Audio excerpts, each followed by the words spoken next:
Welcome back, everyone, to part 2 of my interview with Magic Mike from Balance My Hormones.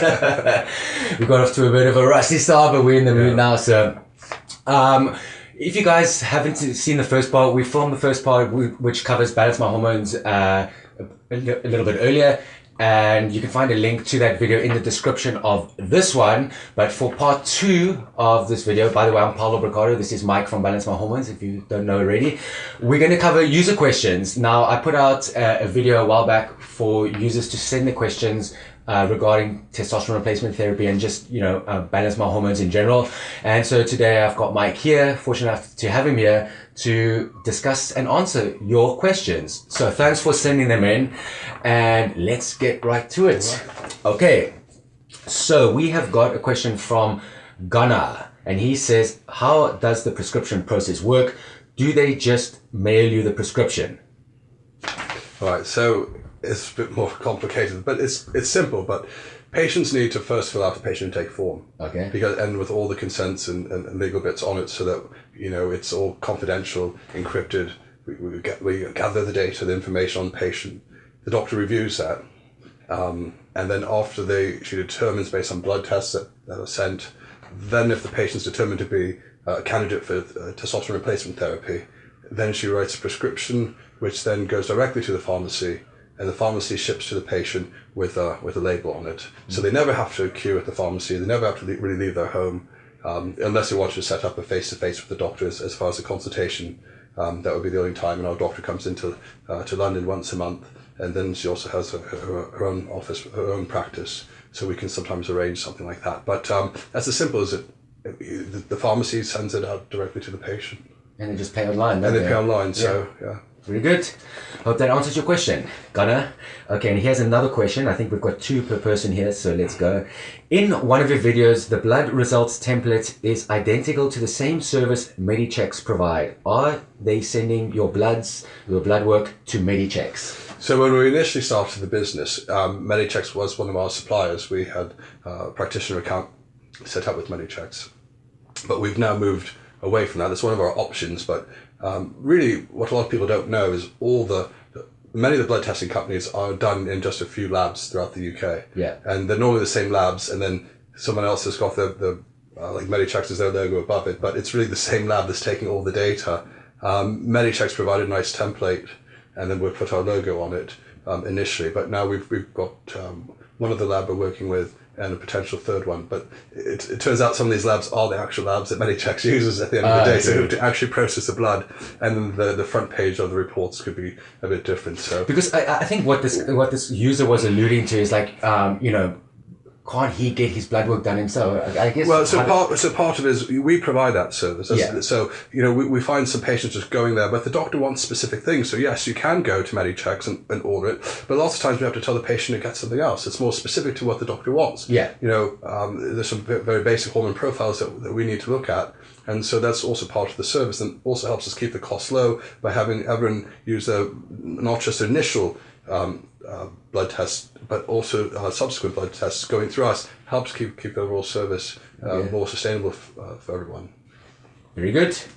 All right, we're moving on. We have a question here from Mike Lee. He's not Bruce Lee's brother, I don't think. What is the difference between bioidentical hormone therapy and testosterone replacement therapy? That's a good question, because I do not know either. So bioidentical is a little bit of a marketing term.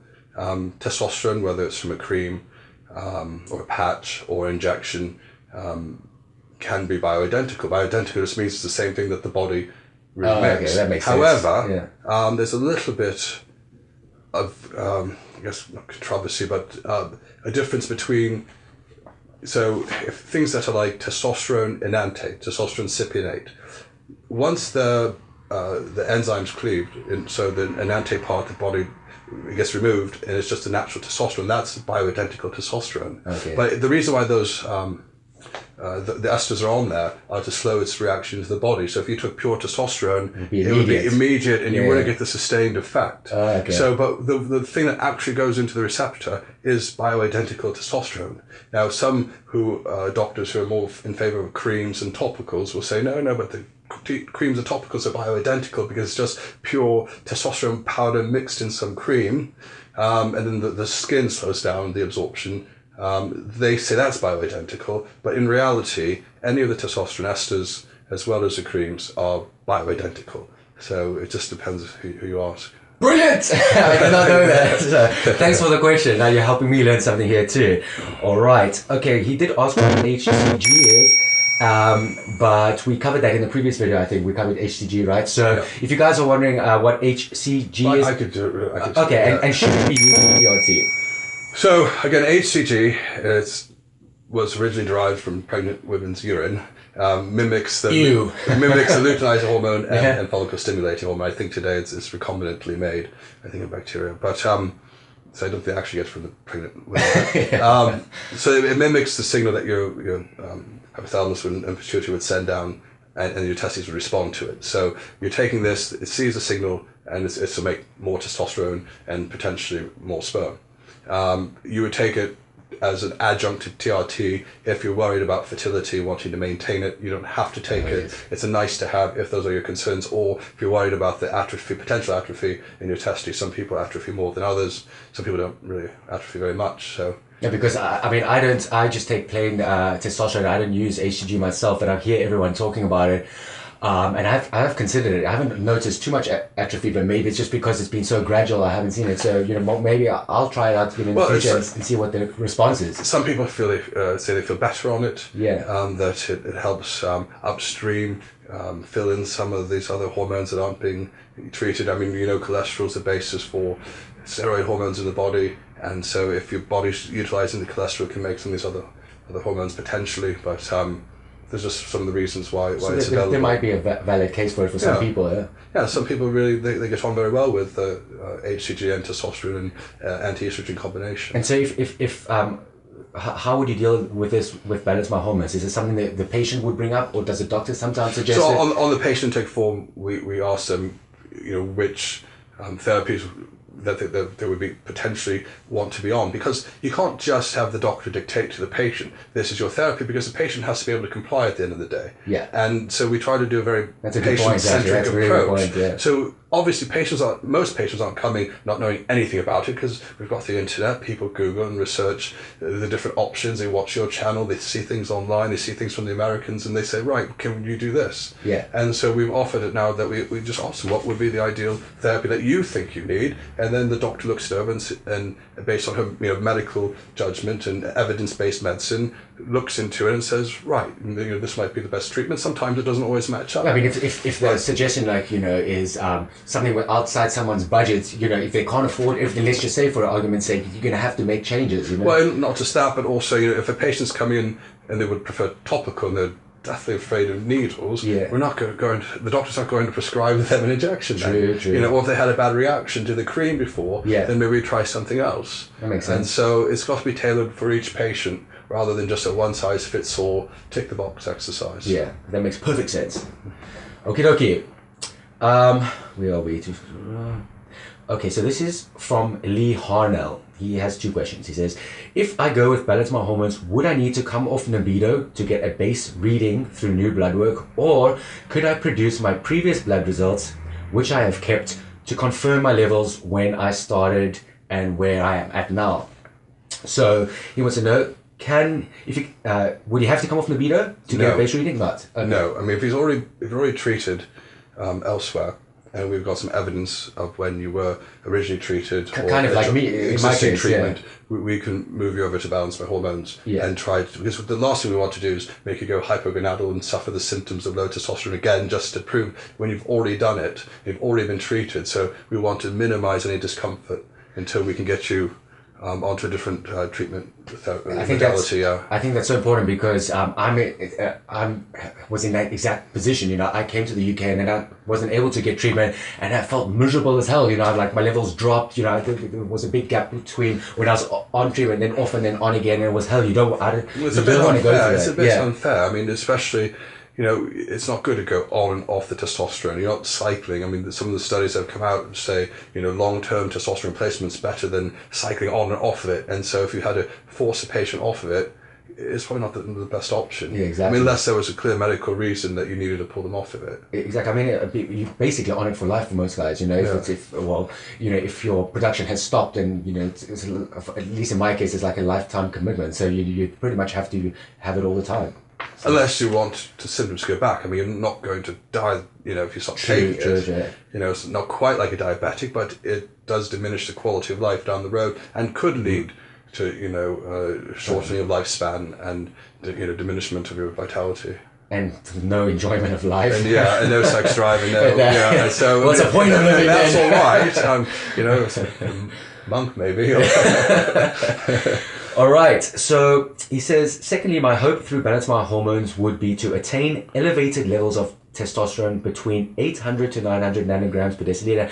Am I being realistic? I want to get the most out of my therapy and the biggest bang for my buck. Very valid. Right. Well, I mean, you can't predict where someone's levels are coming out, but I mean, normally, depending on the therapy, so if you switch from the creams, it depends on when you measure the hormones. So that's the other thing you have to consider. If you measure at peak, your levels will quite clearly be there, maybe a little bit higher. If you measure so let's say they aren't. Let's say they aren't. He changes. He goes on to therapy, and his levels are like in the mid range. Do you adjust then?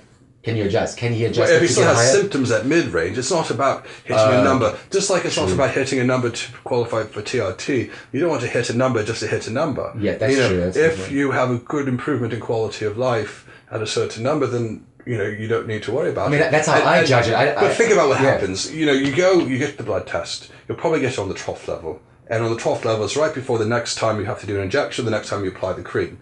It will be low. You want to be, not low, but it'll be, you know, maybe in the 600-700 range. Yeah. Or the 20 nanomolar range. Or 15 nanomolar. Well, 50 is a little bit too low. But if you keep it a little bit lower and not completely at the high end of normal, on the trough, we can also measure you at the peak or measure you in the mid-peak, and they'll probably be up near that range, just by the very nature of especially the injections, because they're meant to go up a little bit higher than normal and then slowly come back down. And what the doctor will do is she catches it before it comes too low, but gets you in the optimal range. So you will get you in the optimal range, and it's quite easy to do. So rather than focusing on these numbers, don't focus on not having the symptoms come back. That's what you want. You just want to remain constant. You know, have the symptoms go away, even between the peaks and the troughs, and just try and maintain that you don't show the symptoms. That's it, really. Because if you sometimes, in some people, if you don't ever come down a little bit into the normal high end and normal range, if you're always above it, that may cause problems too. Yeah. Thickening of blood, increasing hematocrit.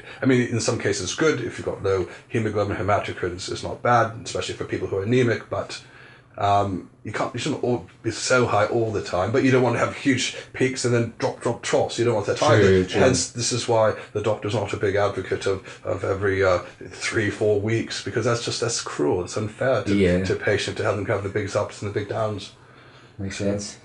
Hope that answered your question. Lee, we're going to move on to one of my regulars on my channel. His name, I don't know what his real name is. His YouTube handle is TACest. And he says, what is Clomid and how much does it cost? And I think he's probably referring cost maybe to, if you had to try prescribe it. Yeah, so I mean, so Clomid is clomiphene citrate. It's what they call a SERM, selective estrogen receptor modulator, and essentially it sounds like a big word. It's an old fertility drug, really. I think it's been out since the 60s. And it's used to stimulate ovulation in women, but in men it can also stimulate the production of sperm and basically it stimulates luteinizing hormone FSH release. So then that can also get your testes to produce the sperm and the testosterone. But it's an artificial chemical. Okay. That it's been designed to fit into the receptor. So you've got receptors in your body, that's how hormones work. And this chemical, which is a non-hormone, can either be an antagonist, so it sits in the receptor and blocks it from actually activating and doing anything, or it could be an agonist and says, yes, fire, this is like estrogen. So on Clomid, it's about 60%, I believe, antagonistic, and about between 40 and 30% agonistic. So with the Clomid on the market today, you'll get benefits of blocking in the brain. So antagonistic, the brain says, I don't see any estrogen, so therefore I need to get more testosterone produced. And so then they start producing all the gonadotropins that make the testosterone. And with other parts of the body, like in the liver, for example, sometimes you need a little bit of estrogen in the liver to make the good cholesterol, HDL. And so that might agonize it. That might say, look, pretend like I'm estrogen and I'm here, so you can switch on this part of the receptor. So it hits the receptors differently. That's what serums do. For the use in TRT, it allows men who have somewhat of their own production. The testes are functioning, but maybe not getting a strong enough signal. It allows that to enhance the signal and have them produce some of their own testosterone. But it doesn't work for everyone. And you're limited on how functional the testes are to produce enough testosterone. So if you've got a varicocele, which is like veins that keep the testes too warm and it's not optimal conditions, then you don't produce enough sperm or testosterone potentially. So I guess my question would be, do you use this instead of testosterone replacement therapy? Do you use it in conjunction with testosterone? So it depends. I know the doctors use it for some patients that they weren't quite ready to go on TRT yet, or they were sort of borderline, and so this is a way where you won't diminish the natural production, but you can sort of enhance it. But it's not for everyone, because some people will get some of the estrogenic side effects, which might not be good. They might cry more when they watch a film, or they might, but it won't affect, it doesn't tend to affect the breast though. It depends on the receptors, but some people just find it diminishes the sex drive. It might even increase slightly a sex hormone binding globulin. Yeah. So it almost defeats the purpose. On its own, then you might need something like another aromatase inhibitor, or even something like a mesterolone provider, to give it more of the artificial DHT to counter it. Okay. But and how much does it cost? I think probably under £100 for 2 months, depending on how it's dosed. Yeah. So. All right. Yeah, I guess you could get more accurate pricing, on demand or on request. Yeah. So it's every case is different depending on how much they need, and so. Cool.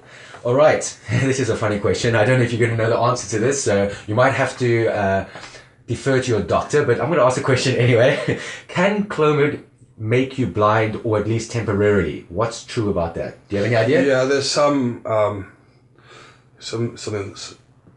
studies in literature that talks about the effect of the estrogen effect on the eye. So sometimes estrogen can also make the blood a bit thicker, and that might be causing some of the eye problems. There have been reports of people experiencing flashes and just eye abnormalities, and not everyone experiences those side effects. I mean, wouldn't women get that then? They have possibly, high estrogen? Just naturally. I mean, it could be the nature of the, or is it drug. So I was looking at a paper from Repros, the company that's coming up with Androxyl, which is a clomiphene product that it doesn't have the estrogenic effects as much.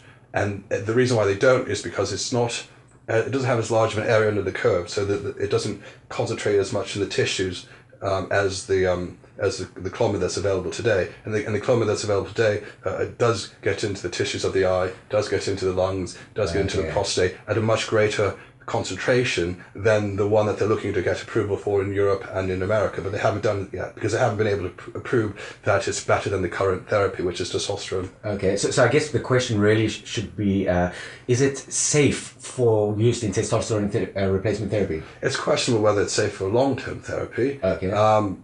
But many doctors feel that, they'd rather try you on the Clomid long-term than the testosterone. I think because it's not a steroid molecule, it's a small molecule, that it might be safer. But that's something for really the doctor to decide. It's every patient's different. But from what I've heard and my knowledge of being in the field, this should people worry about it or not? Well, if you're having, like anything, if you're having side effects, if it's affecting, your quality of life, the side effects aren't worth the benefit, then no, it's not for you. It's not, there have been patients that have come to our doctor and they were on Clomid and they realized that it wasn't improving. Yes, the testosterone levels were quite high, and it did that. Again, looking at a number doesn't always mean it translates into better quality of life, because they still didn't have the sex drive and the improvements. But for some people, they do just fine on it. So it just depends. Yeah, it's like a lot of people want a straight yes or no, black or white answer sometimes. The answer is always, it depends. Yeah. Okay, so that's his question. So finally we have Nick Richards, and I think this is just one question. And it is so complicated, I have to focus when I read this. He says, I have CFS/ME, and in brackets it says chronic fatigue syndrome or myalgic encephalomyelitis. Maybe you can say that one better than I can. But he says, my total T levels are 11, but my free T levels are 240. Has he got them the wrong way around? Anyway, I suffer from anxiety along with bad fatigue, but no libido issues. Which is more important in determining if I need TRT? Free T. Okay, here's the actual question. What is more important in determining if I need TRT? Free T or total T levels? Do you think TRT can help cure people with CFS/ME? Maybe that's one for the doctors, but let's hear your opinion. That's more the doctors. But I mean, I've seen things in the research that says. We've seen a lot of patients where they have a normal or low normal total testosterone, but then a very low free testosterone. And lots of times you can also see it in people who are a bit obese or carrying extra weight, but yet they've got all the symptoms. So you can't just go again by numbers, but if they've got the symptoms, and then the doctor feels it's warranted, and the free T is low, then they could be candidates for TRT. In light of that, but you look at the age, you look at other medical history, the doctor would look into that and determine if it's appropriate. But there are some people that have low total testosterone and have all the symptoms. And classical hypogonadism, traditionally that's how they look at just your total testosterone. They looked at me, they looked at just my total testosterone. But now you can go a little bit deeper, and I had seen some papers where actually the men that suffer the most with androgen insufficiency or low testosterone are the ones that have a normal to low normal total testosterone, but the free testosterone is very low, because as we get older, sex hormone binding globulin increases, and that binds the testosterone. So the amount of free testosterone that's available to do anything is very, very small, and so they're not getting the full benefit of testosterone. So and for chronic fatigue, I saw a paper from 2015 that showed what was for women, because women tend to have this more fibromyalgia, but men can also suffer from it, and they had some improvement in pain from testosterone, even for women. So okay, interesting. Yeah, I know nothing about this, so this is why we why we defer to the more professionals. This is just I read a lot. But probably, like a question like that, you probably got to talk to your doctor. Yeah, I mean, I read a lot of the different studies. I like to know, what's going on. Coming from a pharmaceutical sales background, something that you were taught to do, and so I can read studies. I can kind of, find out what the important bits are. But again, I don't give medical advice. Only just. I can repeat what I've learned in the studies. Yeah, well, you're doing a very good job, way better than I can do. And that was the last question. So I want to say thanks to everyone for submitting the questions. I think we might have run out on the main camera over there, unfortunately, but hopefully we've got the backup still right here. So I want to thank you for coming. Hopefully you guys enjoyed the interview, wherever I'm looking now. I hope you guys enjoyed it, and if you like this kind of informal style where we answer your Q&A, just let us know, and maybe we can do some more videos like this in the future. I want to thank you for coming through. Thanks for having me. I know it's a bit of a mission to come down here, but hopefully it's worthwhile. Adventure. Yeah, exactly. So thanks everyone for watching. If you want to get this video and the previous part, you can find it either on Mike's channel or mine. We'll put all the information in the description below. Thanks for watching, and we'll catch you next time. Bye.